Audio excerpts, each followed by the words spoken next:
বিশ্বনবীর জন্য এমন একটা ঘর রেখেছিলেন মা খাদিজা।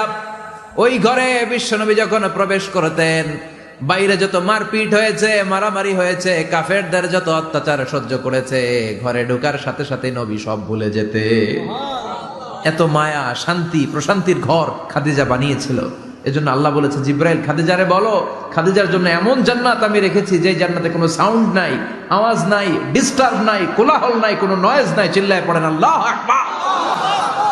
এজন্য মায়েরা খাদিজার জীবনী থেকে শিক্ষা, স্বামীর জন্য ঘরটারে প্রশান্তিপূর্ণ করে রাখবেন। প্রশান্তির একটা জায়গা যেন হয়।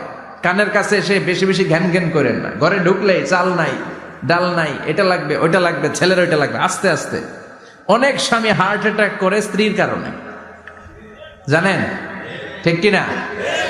ওই কয় ঠিক, সবাই ভুক্তভোগী, কমন পড়ে গেছে। দুই পক্ষরেই বললাম, স্বামীরাও সালাম